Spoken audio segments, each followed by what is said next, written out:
Deus criou alguns princípios, e os princípios que Deus criou, eles não podem ser quebrados.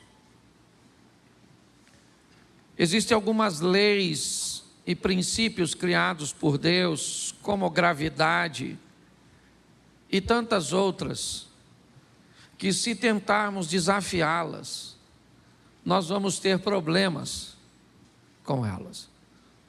E uma das leis criadas por Deus é a lei da semeadura.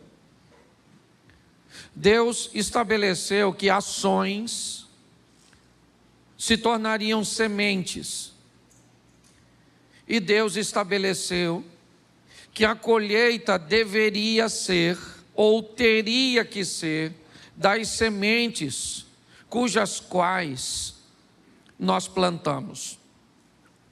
Quando eu era garoto, eu ouvia alguns jargões, e dentre eles era que quem semeasse vento colheria tempestade.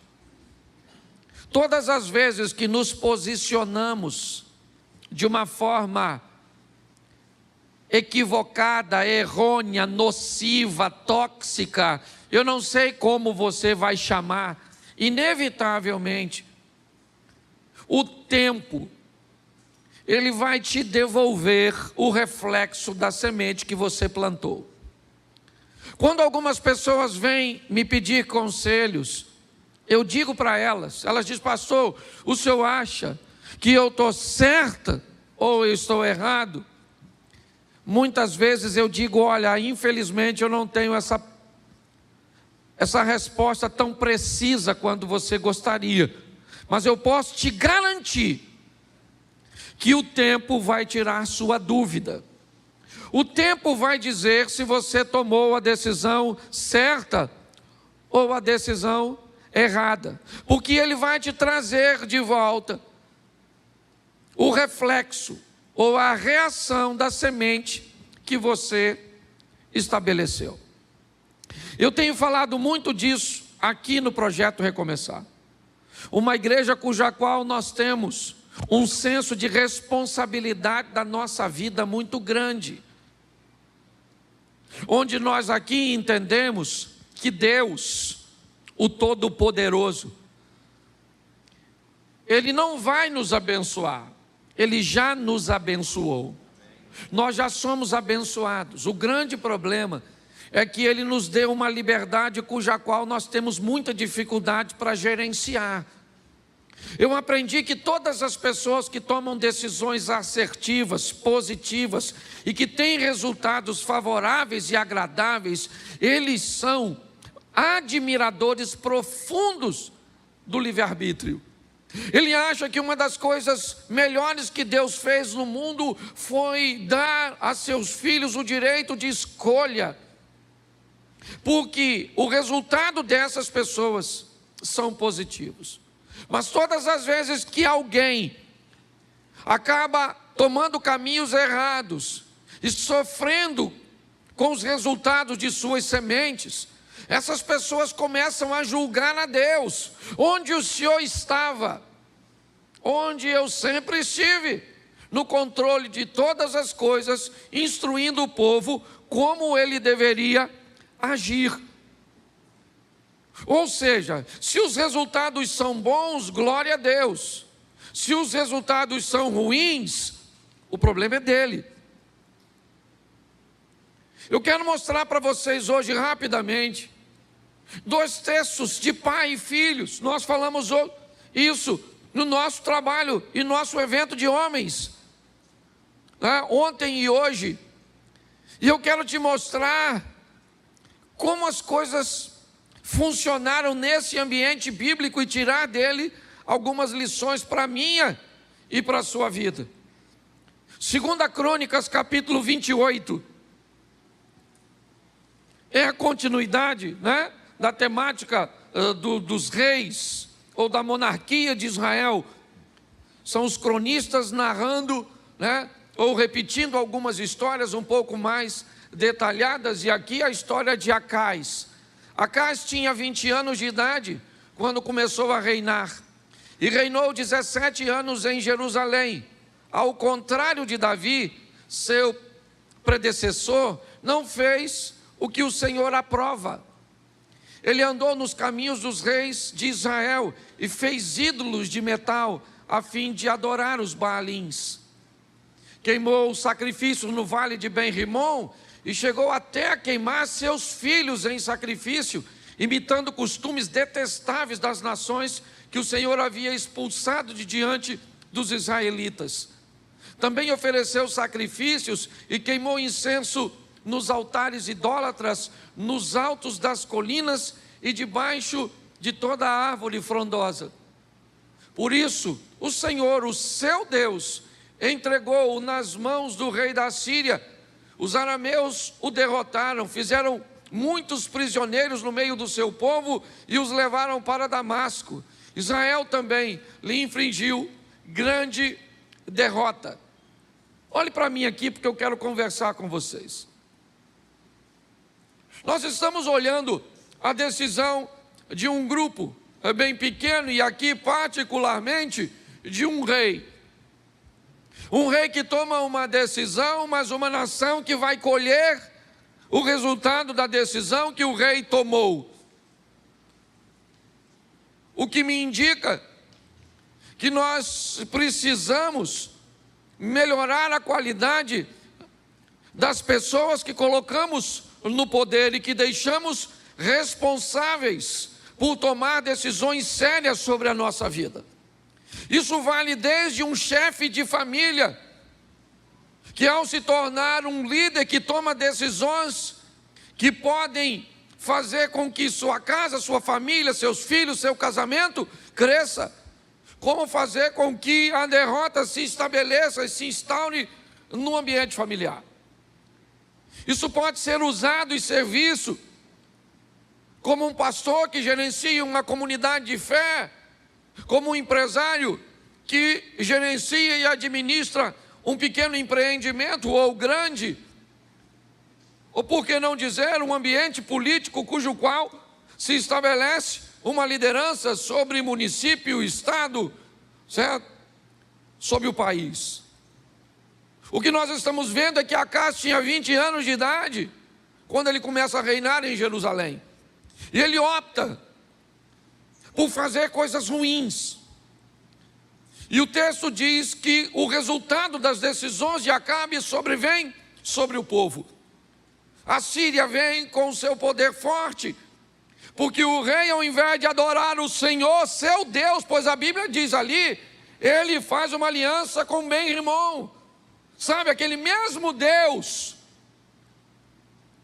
que o ex-leproso Naamã diz que nunca mais ia adorar, depois de ter conhecido Deus em Israel através de Eliseu, o rei de Israel olha e diz: já que eles estão ganhando, a Síria está ganhando, então eu vou trazer para cá e vou introduzir na minha vida a adoração a esse Deus. E isso traz um caos. Isso traz derrota, humilhação, escassez, tudo para o povo. Jerusalém está vivendo isso. E é debaixo disso que as coisas vão transicionar.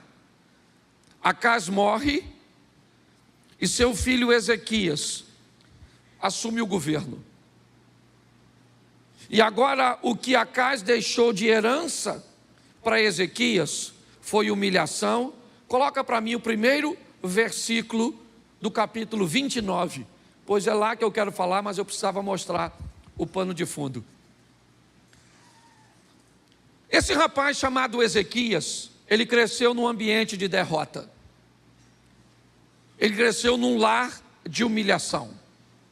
O ambiente que treina Ezequias não é um ambiente próspero, não é um ambiente de fé, não.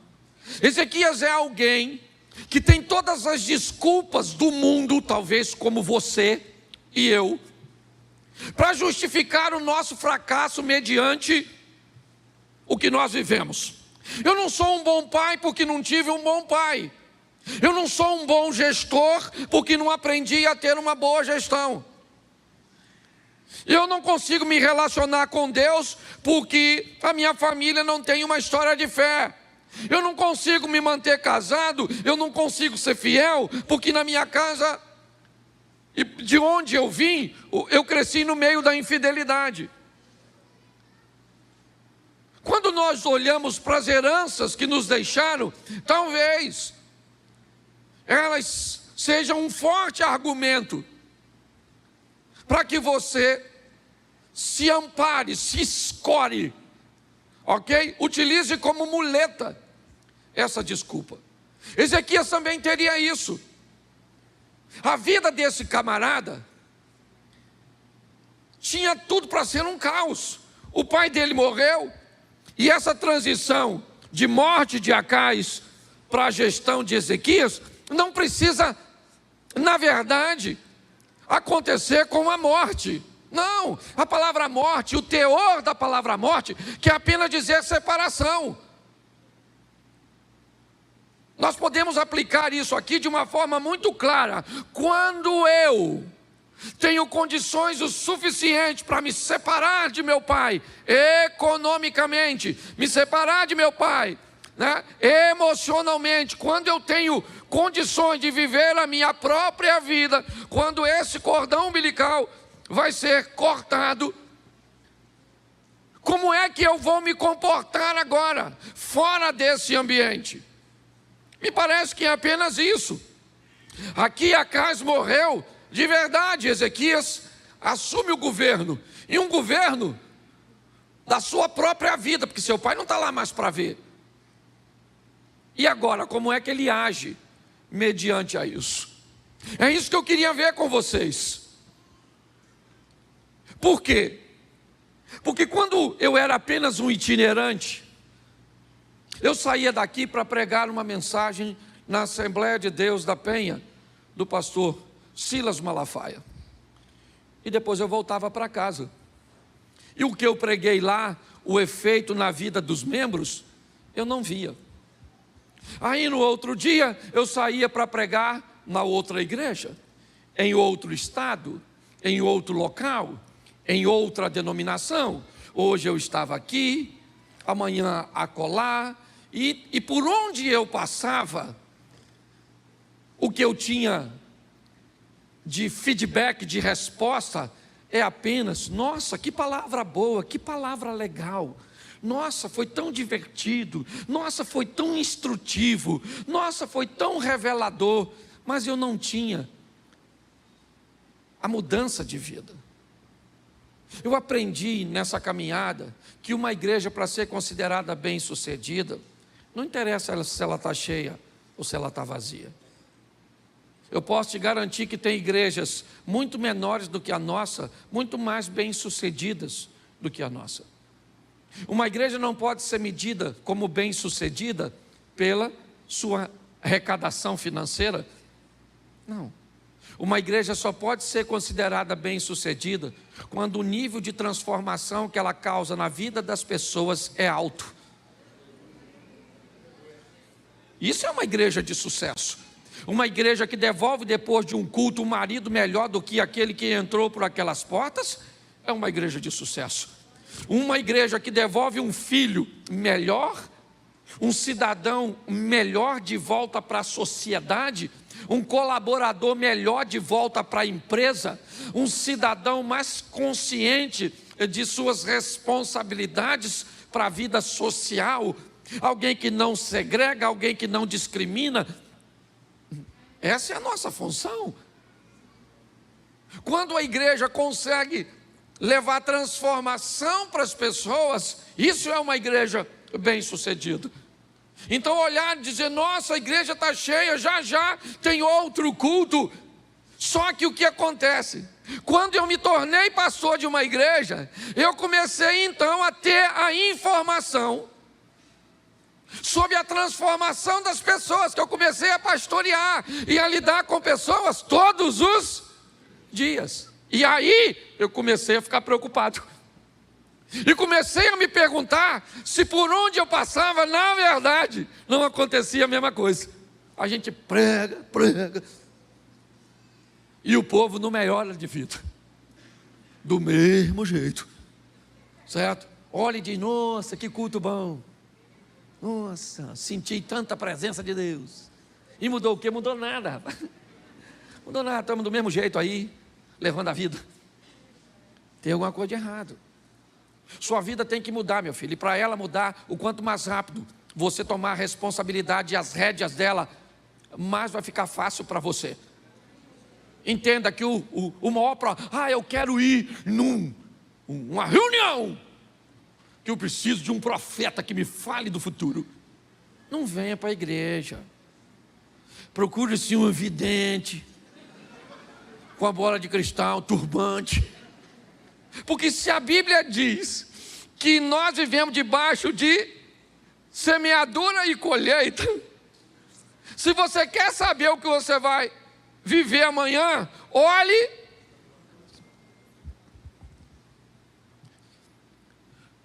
Você come muito hoje, emagrece ou engorda amanhã? Nossa, que revelação, agora eu virei profeta.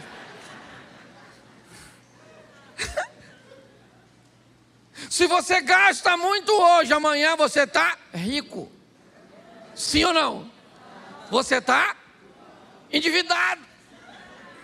Não, agora gostei dessas profecias, porque ficou fantástico. Porque tem gente cavando sua própria e botando a culpa no pobre, coitado do Satanás. Eu conheço gente que administra tão mal sua vida que o diabo não ousaria se aproximar de você. Eu disse, não, lá não, cara, o negócio já está ruim aqui. Eu ainda vou fazer uma visita a esse miserável, vai me pedir dinheiro emprestado. O devorador é ele, não sou eu.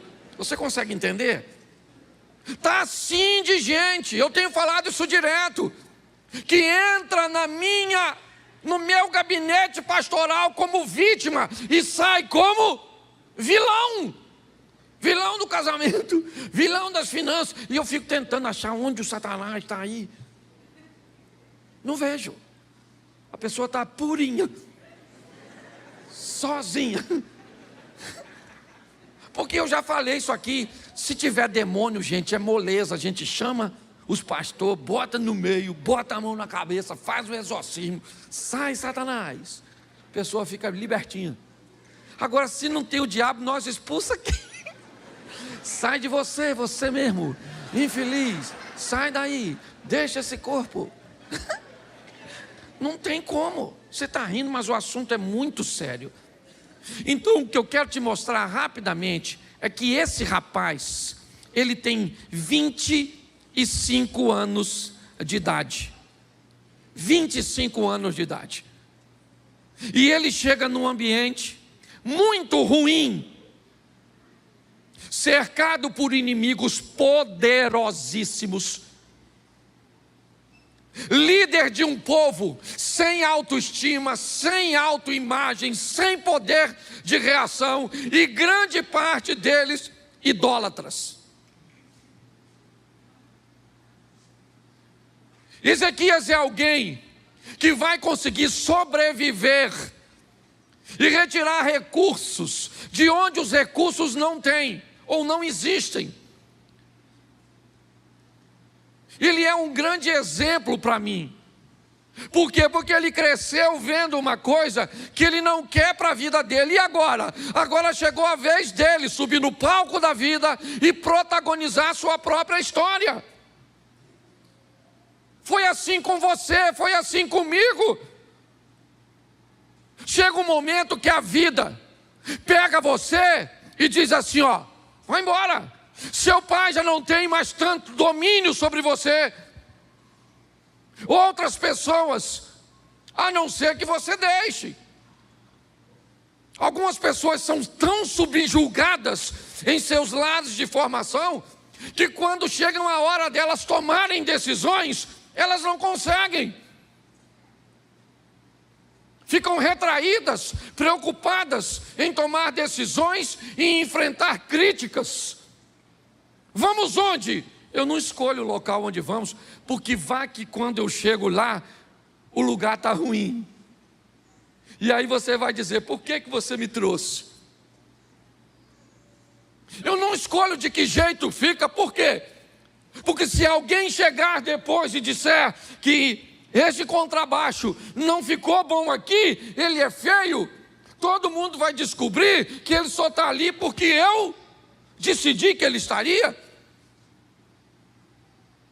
Quando pessoas recebem uma formação desse tipo, elas chegam deformadas para decidirem, para subir no palco. Pessoas indecisas, preocupadas com o que os outros vão pensar, o que os outros vão falar, nunca escolhe nada, não tem poder de reação, são pessoas apáticas. E pior, quando algo é bem feito, essas pessoas se tornam sabotadoras, críticas de coisas que são excelentes, mas como não foi ela que resolveu e que fez, ficou feio.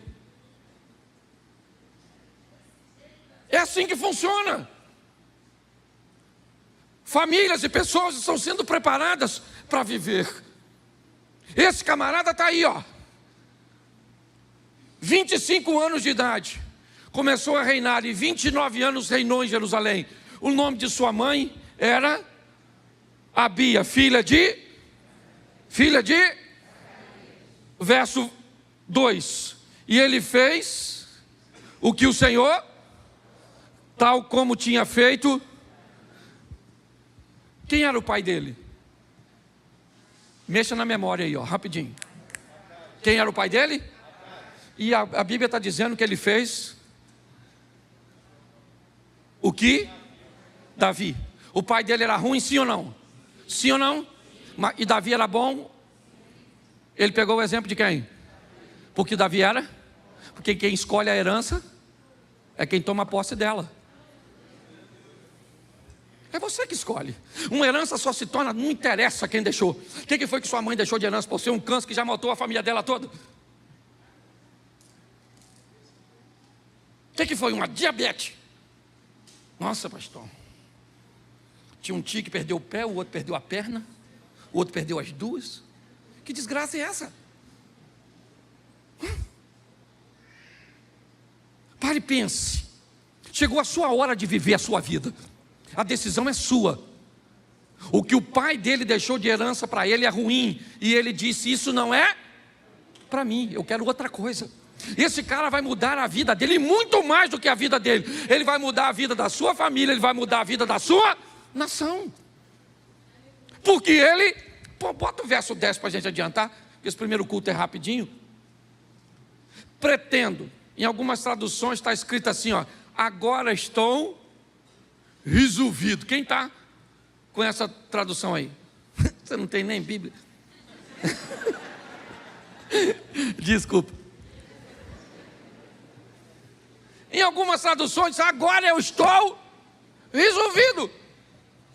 Agora eu resolvi que eu vou ser casado para sempre. Agora eu resolvi que eu vou mudar minha vida com Deus. Agora eu resolvi que eu vou orar. Agora eu estou resolvido. Porque quem resolve muda de vida. E quem está na dúvida, deixa para o próximo culto. A vida desse camarada vai mudar, né? Melhorou, isso aqui é outra tradução. Agora me tem vindo o coração. Agora eu estou Gente, quando você decide, as coisas mudam. Mas eu aprendi uma coisa. Às vezes nós somos muito bons para resolver e para decidir coisa ruim. Você quer ver? Se alguém te faz mal, você fala assim, a partir de hoje, risquei você do meu caderno. A pessoa saiu do seu caderno quando? Naquele dia. A partir de hoje, vou ler a Bíblia. Amanhã, estou com sono. Se for para decidir coisa boa, aí a vida não muda. E está assim de gente orando. Gente, por favor, eu sou pastor. A Bíblia diz, orai sem... Ore, meu filho, ore, mas ore de dia, ore de madrugada, ore. Mas deixa eu falar uma coisa para você, oração não muda sua vida.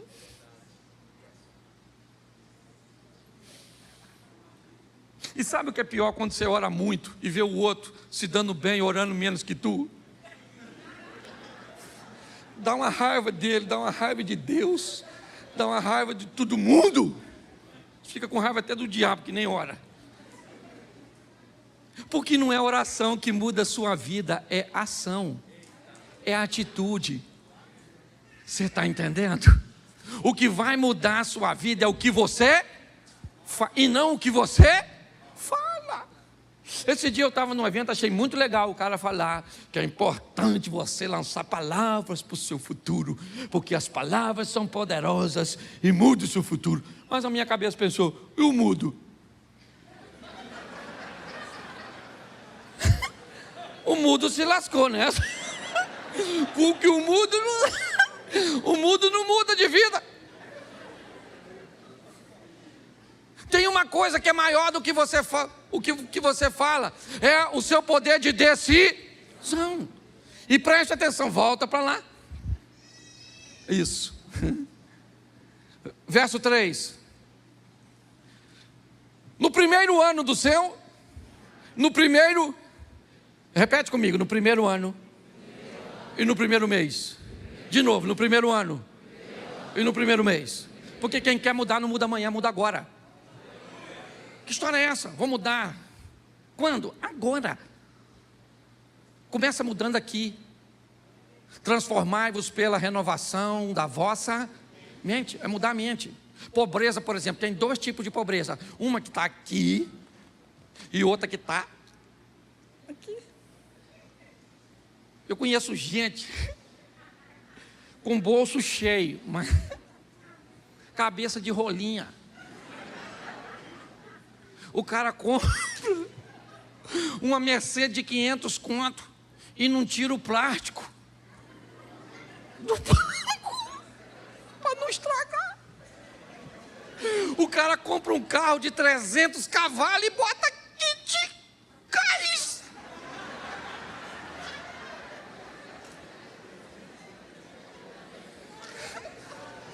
Você perdeu o ânimo de pregar? O bolso dele está cheio, sim ou não? Mas a cabeça é pobre. Já tem gente que não tem nada mas a pessoa é riquíssima de mente. Eu sei que aqui tem gente muito mais assim, e um deles é aquele que vos fala. Essa mulher minha é riquíssima de mente. Dinheiro não tem. Gente rica de mente. Amém? Quando eu olho para esse camarada, eu vejo que ele muda. Quando? Na hora. Sua vida está ruim, quando você tem que mudar? Agora, meu filho. Qual é o dia mais importante da sua vida? Qual é o momento mais importante? Então, querido, seu casamento muda hoje, muda aqui, muda agora. Sua saúde muda hoje, muda aqui, muda agora. O Brasil muda hoje, muda aqui, muda agora, porque nós lançamos palavra profética sobre ele.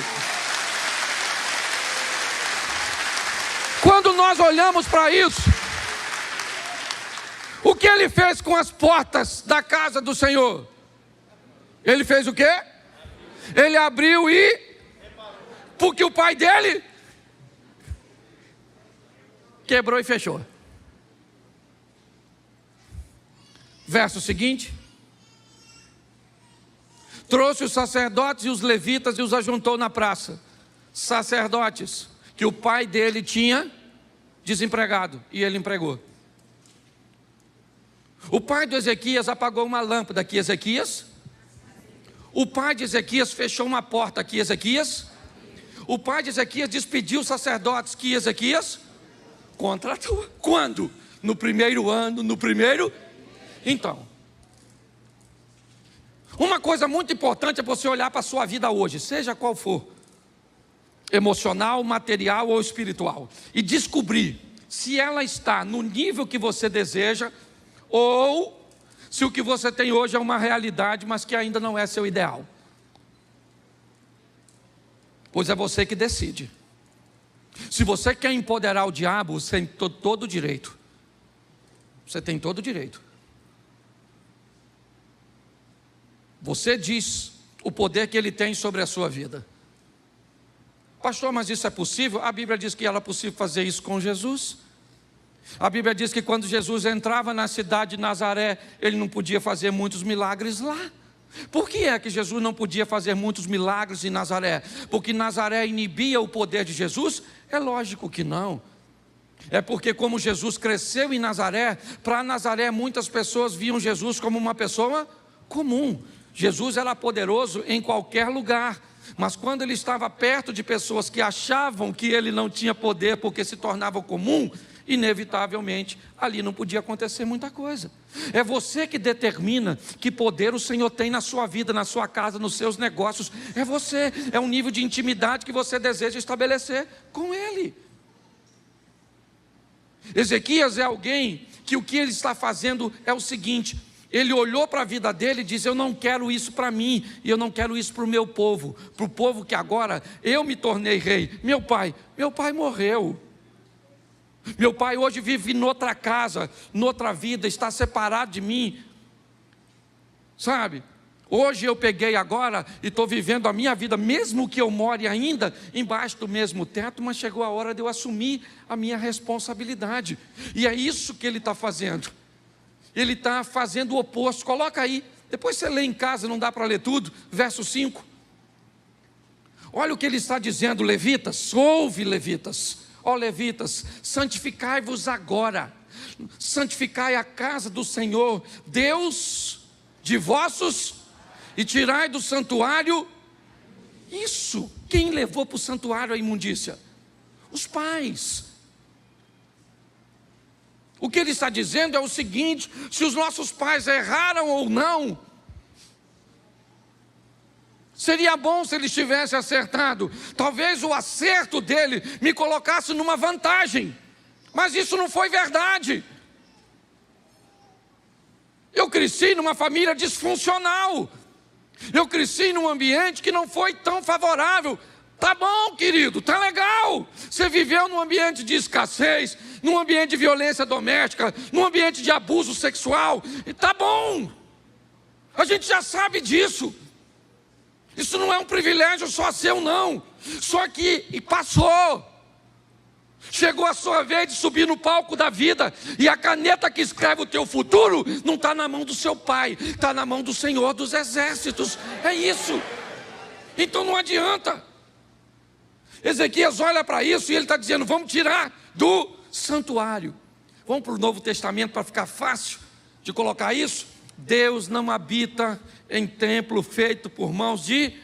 Se aqui o santuário que tem imundícia era o templo, hoje o santuário que tem imundícia é a nossa mente. Remova a imundícia. Por quê? Verso 6. Agora ele começa a dizer o motivo. Porque os nossos pais, eles transgrediram. Eles fizeram o que era mal aos olhos do Senhor, nosso Deus, e o deixaram. Desviaram o rosto do tabernáculo do Senhor e lhe viraram as costas. Verso 7. Também fecharam as portas do alpendre, apagaram as lâmpadas, não queimaram incenso, nem ofereceram holocausto no santuário do Deus de Israel. Já que eles fizeram tudo isso, olha o que Ezequias disse, verso 9.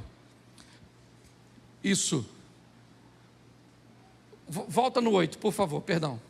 Pelo que veio a grande ira do Senhor sobre Judá e Jerusalém, e ele os entregou à perturbação, à assolação, ao assobio, como vós estáis vendo, né, com os vossos próprios olhos. Verso 9. Porque os nossos pais caíram à espada, nossos filhos e nossas filhas e nossas mulheres estiveram no cativeiro. Agora olha o que ele diz no 10 de novo. Agora me tem vindo ao coração que façamos um concerto com o Senhor Deus de Israel, para que se desvie de nós o ardor da sua ira. Coloca o 11. Agora, filhos meus, não sejais negligentes, pois o Senhor vos tem escolhido para estar diante dele, para o servirdes, e para queimar, e para ser de seus ministros, e para queimar de incenso. Presta atenção. O povo estava tão envolvido no caos, que o caos fazia parte deles. Ezequias está dizendo: gente, acorda, gente, não sejam negligentes, vamos viver com Deus tudo o que Deus tem para nós. Tudo que Deus tem para nós. O que Deus está dizendo é que nós estamos chegando na reta final. É importante nós amadurecermos e entendermos que grande parte do que nós estamos vivendo ou são resultados diretos das nossas ações ou das ações de nossos governantes.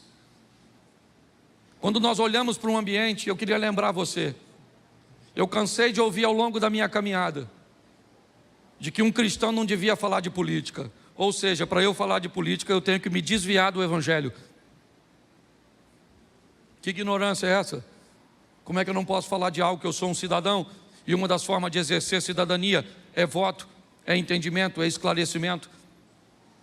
Eu cansei de ouvir pessoas dizerem que eu não devo falar de política.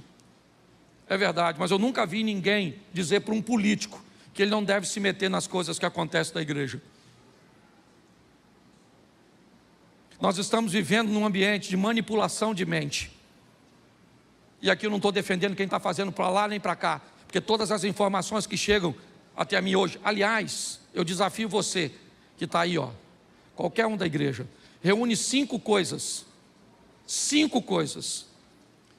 que falam de negativas da direita e da esquerda e me entrega, me dá uma semana para eu pesquisar, e eu garanto para você que mais da metade, tanto da acusação que estão fazendo para a esquerda ou para a direita, são mentirosas, porque a sociedade hoje está pautada no interesse que não tem nada a ver com família, tem a ver com grana. Nós estamos mais ou menos no que vimos aqui nesse texto. Alguém que resolve decidir e dizer: eu quero Deus de volta para a minha nação. E Ezequias vai viver o extraordinário, mesmo recebendo um reino falido. Não dá mais para ficar em cima do muro. Nós precisamos entender, e vou explicar a você para onde vai, e termino aqui que eu tenho 1 minuto só, que nós estamos terminando um pouco mais cedo. Escute, hoje nós não estamos podendo falar de determinados pecados, porque nos tornamos, estamos intitulados com algumas questões que hoje ainda não são leis, mas que estão lutando para que elas sejam. Coisas do tipo homossexualidade, coisas do tipo divórcio, coisas do tipo corrupção e abuso de poder. Eu pergunto a você, para que serve uma igreja que não pode falar contra aquilo que a Bíblia condena como pecado?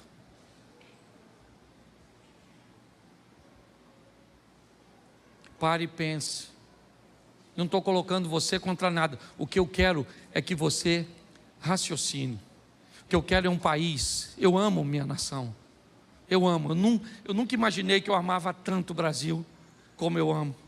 Como eu gosto do lugar onde eu estou inserido, como Xerém. Eu amo. Nós estamos tendo a oportunidade de lutarmos. Ah, pastor, mas está escrito na Bíblia, vai tudo se cumprir, e o que é que a gente pode fazer? Pelo amor de Deus. Pelo amor de Deus. Pela Bíblia a gente morre lutando. É assim que funciona. Eu vou lutar pela família, eu vou lutar pelo meu neto, pelos meus filhos, pela igreja, eu vou lutar pelos valores bíblicos. É isso. É só isso. Como Ezequias, resolva, dobre seu joelho. Não é pedir para um homem. A guerra não é isso. Estou vendo pessoas que deixaram de falar umas com as outras por causa disso. Não quero saber se é um ou se é o outro. O que eu quero saber, eu quero andar tranquilo na rua. O que eu quero saber é de precisar levar alguém que passou mal para um posto de saúde, ter atendimento. saber que nossos filhos estão sendo criados num ambiente de ensino saudável. É isso. E eu sei que você também quer isso. Então não vamos dar ouvido para essas situações, não. Eu acho que a gente precisa fazer as nossas manifestações pacíficas, sim. E aqui eu tenho gente de esquerda. Não vou pedir para você levantar a mão, não. Mas eu sei que tem. E não precisa ir embora, não, porque aqui a gente dá liberdade para você. Porque é seu direito. E ninguém pode cercear isso. Nós precisamos entender isso e amadurecer. Por quê? Porque a nossa família é o futuro. Olhe para os países onde a igreja foi erradicada. Se você tem filho, quem aqui está intencionado? Se você tivesse intencionado, tem um filho que quer que ele estude, você quer que ele estude onde? Na Venezuela? Em Cuba? Na China? Na Coreia do Norte? No Canadá você gostaria? Nos Estados Unidos gostaria? Na Inglaterra gostaria? Esse dia uma garotinha falou: pastor, eu quero direitos iguais, socialismo, bolsa da Louis Vuitton e smartphone, Apple. Eu olhei, 25 mil na mãozinha dela, 15 da bolsa, do smartphone. Eu falei: garotinha, nossa, seu discurso não condiz. Mas eu quero dizer e quero terminar aqui. O nosso país, fale quem quiser, a sentença é nossa, porque nós somos a igreja, e a Bíblia diz que o que a igreja liga na terra é ligado no céu. Então fica de pé, porque o nosso país pertence a Jesus. Isso. Feche seus olhos. Isso, você vai sair aqui por trás, o povo vai entrar aqui pela lateral. Feche seus olhos. Pai, muito obrigado por essa noite. Leva-nos aos nossos lares, abençoa este povo, ó Deus. Olha para cada lar, para cada família, para cada pai de família, que aqui saia maridos melhores, esposas melhores, filhos melhores, patrões, colaboradores, vizinhos. Nós vamos sair daqui melhor do que entramos, porque a Tua palavra, ela não volta vazia sem antes fazer aquilo que lhe apraz. Te damos graças por tudo, que tenhamos uma semana de boas notícias, uma semana de bons negócios, em nome de Jesus. Você pode dizer amém?